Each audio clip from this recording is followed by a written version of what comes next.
In this video, we are going to see about the grid independent study in computational fluid dynamics. So, what is grid independent study in CFD? So, it is a method to find out result.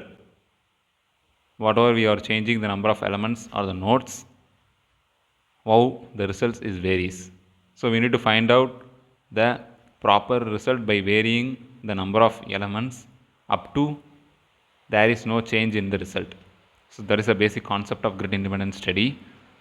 So I can say you an easy example. For example, if you take a cup of water and salt or sugar, just pour or put the sugar or salt in the water which is in the beaker or in any tumbler, a kind of structure you can able to see in the figure.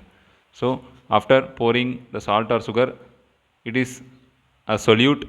Salt or sugar is a solute, the water is a solvent, and the resultant is a solution. After pouring the solute inside the solvent, the sugar or the salt will be dissolved inside the water itself. Inside the liquid it will be dissolved. But after pouring a large amount of salt or sugar inside the beaker which contains a water, it will not be dissolved. So it has a certain threshold limit. Up to that, the salt or sugar will be dissolved. So more than that, it will not be dissolved. So that point is a saturation point. Like that, we have to do this kind of same concept in CFD. So what we have to do, the basic step is by changing the number of elements in the meshing process, we will get a result. For example, if you take a 2D flat plate, I have already done the simulation for 2D flat plate. In the 2D flat plate, if we divide the number of meshing in x direction as 100 and y direction as 200, we will get a result. So we are dividing the plate in that kind of divisions for making a meshing process. And also, if we do the division for 200 for x-axis and 400 for y-axis, what the result we are getting? So by reducing the size and increasing the number of elements, what result we are able to get? So that is the basic concept of grid independent study. So we have to do this study. Up to that, we are getting the same result for making the meshing process. I have a research paper. So from this, they have given that, I will provide in the video, you can able to see. In the mesh 1, the grid cell number is 12,92,837. You can able to see in the first row in the table 5.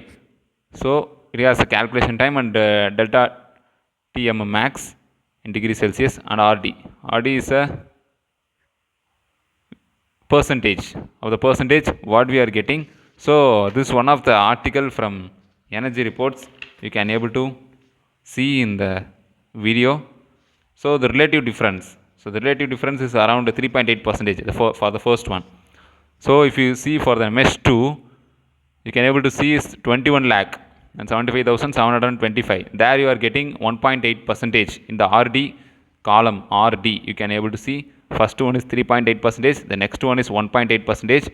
And the mesh 3 you can able to see that the grid cell number is 47 lakh. For 47 lakh, the percentage is 0.8%. And for the mesh 4, 86 lakh, it for 0.3%. And then they are doing for 1 lakh, 1 crore, 69 lakh and 60,095. So up to that they are doing the meshing process. So at finally we are getting a relative difference approximately to 0.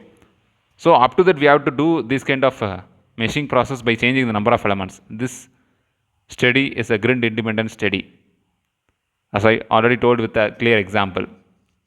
I hope this video is useful for you. For more information, subscribe this channel. Thank you.